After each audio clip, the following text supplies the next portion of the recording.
नमस्कार दोस्तों, मैं निर्देश कुमार आप सभी का अपने YouTube चैनल पर स्वागत एवं अभिनंदन करता हूं। तो चलिए दोस्तों, मैं आपके लिए कंपटीशन के मैथ से एज रिलेशन यानी आयु संबंध से क्वेश्चन बता रहा हूं।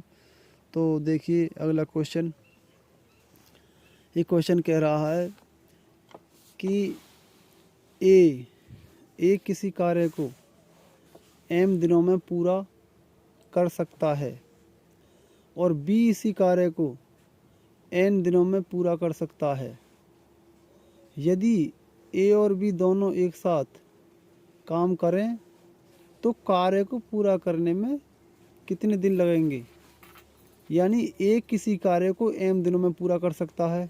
ठीक है जी, ए किसी कार्य को m दिनों में पूरा कर सकता है और बी इसी कार्य को n दिनों में पूरा कर सकता है।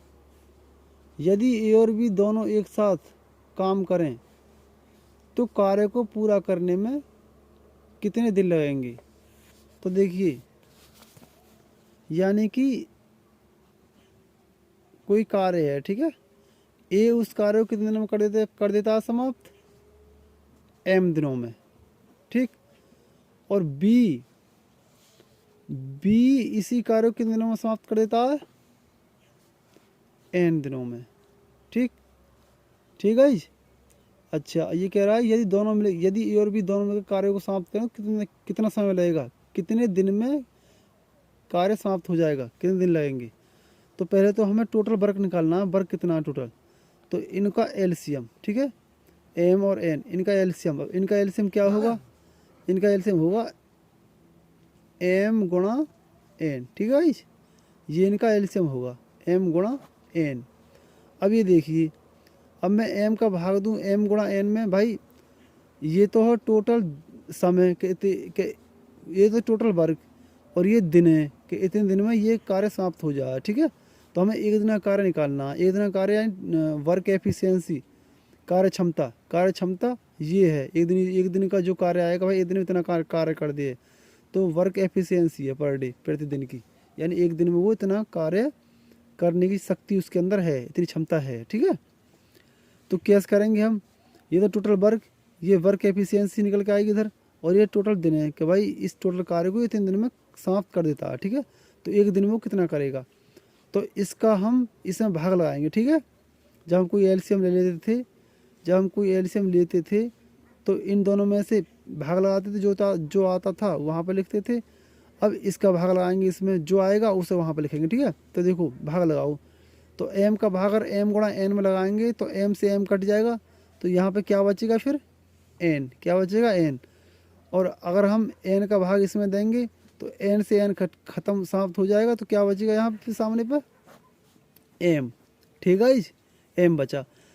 तो ये एक दिन उसकी एक दिन की कार्य क्षमता, यानी कि ए इस टोटल वर्क को इस टोटल वर्क को इतने दिन में समाप्त करता है, एक दिन का कार्य उसका इतना है, ठीक है। तो यानी कि वो एक दिन में इतना कार्य करता है और बी एक दिन में एम कार्य करता है। तो ये दोनों मिलकर अगर कार्य करें तो कार्य कितने दिन में समाप्त हो जाएगा। तो देखो एम का तो एक दिन का कार्य एन है और एन का एक दिन का कार्य एम है, ठीक है। टोटल इनका कार्य कितना हो जाएगा, एन प्लस एम, क्या या तो एन प्लस एम कर दूँ या एम प्लस एन कर दूँ। तो एन प्लस एम, चलो एन इसे ले लो पहले, एम को बाद में, तो एन प्लस एम ये टोटल वर्क हो गया, ठीक है। दोनों का टोटल वर्क एक दिन का, कितने का, एक दिन का कार्य होगा, एन प्लस एम एक दिन का कार्य हो गए, ठीक है। तो हमें ये जो टोटल वर्क है इसमें कहीं इस टोटल वर्क को कितने दिन में कर देगा समाप्त, ठीक है, कितना समय लेगा। तो जब एक दिन का इतना कार्य है हमारा और टोटल वर्क ये है, ठीक है, एक दिन में हम एक दिन में ये दोनों मिलकर इतना कार्य करेंगे, तो इस टोटल कार्य को कितने दिन में कर देंगे। तो क्या करोगे, इसमें इसका जो एक दिन का कार्य दोनों का मिला हुआ जो, यानी एक दिन का जो मिलकर ये इतना कार्य करते हैं उसका भाग लग जाएगा इस टोटल वर्क में। तो कैसे करोगे आप, बराबर एम गुणा n upon m, n plus m, ये हो गया। अगर कटता काट देते, लेकिन ऊपरली संख्या गुणा में, निचली संख्या प्लस में, कटेगी नहीं। तो ये एम गुणा n upon n plus m, ये आ जाएगा। ठीक है गाइज, तो ये आपका क्या हो जाएगा आंसर, ये हो जाएगा आपका आंसर। तो m गुणा n upon n plus m कर दो, या m को पहले ले लो m प्लस n के n प्लस m या m प्लस n बात एक ही है। या कोई संख्या माना चलो इसके m गुणा n के बटे में 2 प्लस 3 होती या 3 प्लस 2 होती, बात एक ही, या x प्लस y होती या y प्लस x होती, बात एक ही। ठीक है, तो m गुणा n upon n plus m ये आपका आंसर हो जाएगा। ठीक है, यदि वीडियो पसंद आई हो तो लाइक शेयर कमेंट और वीडियो को सब्सक्राइब करें, सॉरी मेरे चैनल को सब्सक्राइब करें। धन्यवाद।